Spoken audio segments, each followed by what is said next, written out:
परम पूज्य जगतगुरु स्वामी वासुदेवाचार्य जी महाराज के ऑफिशियल यूट्यूब चैनल को सब्सक्राइब करें। जय श्रीमन नारायण। भगवान जो चाहते हैं वैसी ही प्रेरणा देते हैं।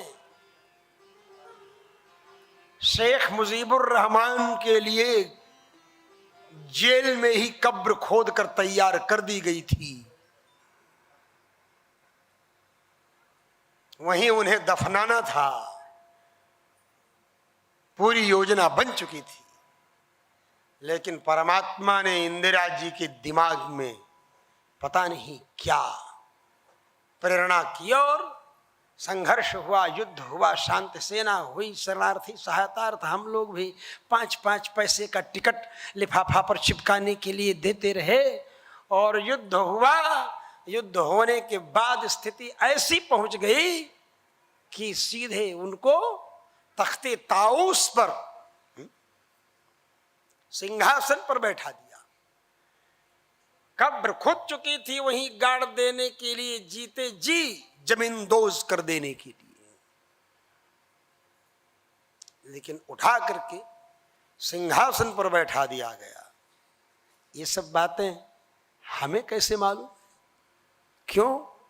क्योंकि वहां जो बड़े बूढ़े बुजुर्ग लोग बैठे थे वो लोग बता रहे थे।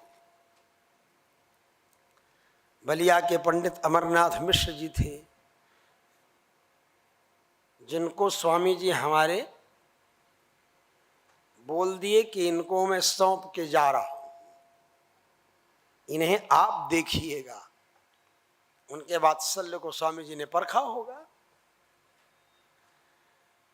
मैं तो ऐसे सामने ऐसे खड़ा था। स्वामी जी ने जब कहा,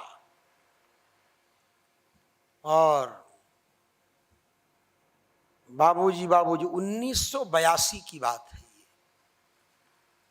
प्रयाग का अर्धकुंभ था। मिश्रा जी की रवि फर्टिलाइजर कंपनी खाद की चलती थी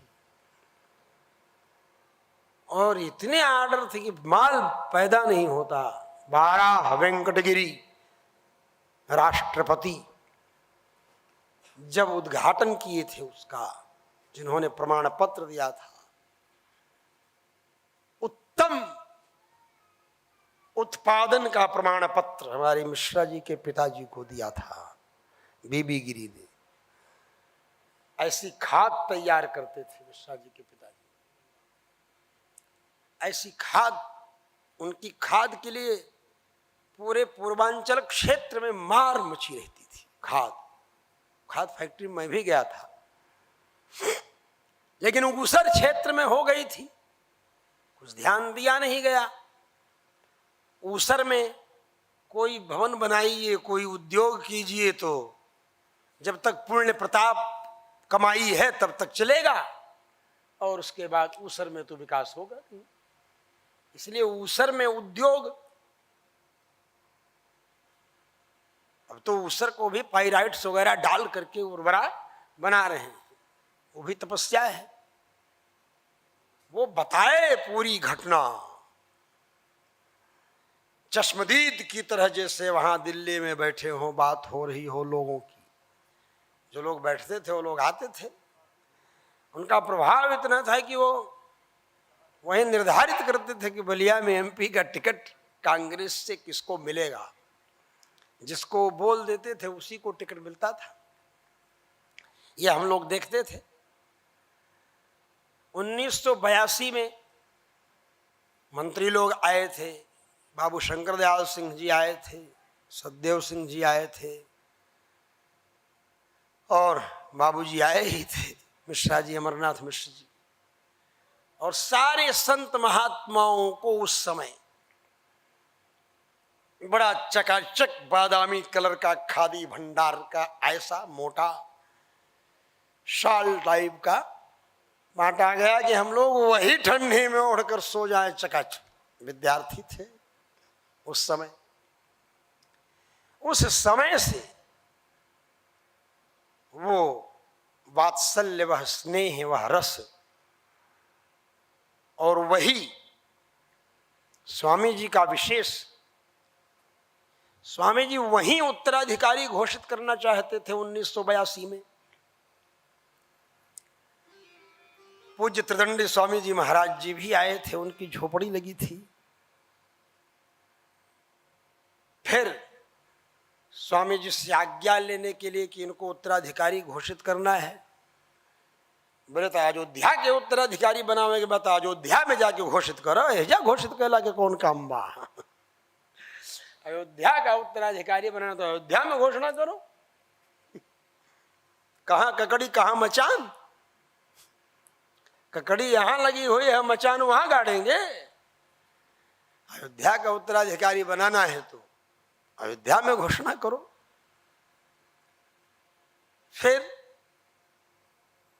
1 वर्ष 82 का माघ गया, 83 का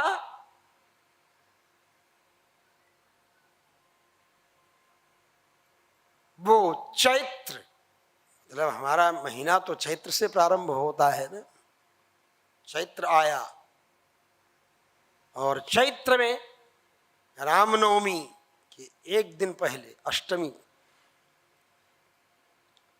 आर्द्रा नक्षत्र के बाद पुनर्वसु नक्षत्र प्राप्त होने पर स्वामी जी ने उत्तराधिकारी की घोषणा की। लेकिन उसके पहले से ही 1982 से स्वामी जी की सन्निधि में मैं आ गया। 1968 में ही दीक्षा ले ली मैंने। फिर 71 में अध्ययन भी त्रिदंडी देव संस्कृत महाविद्यालय में किया।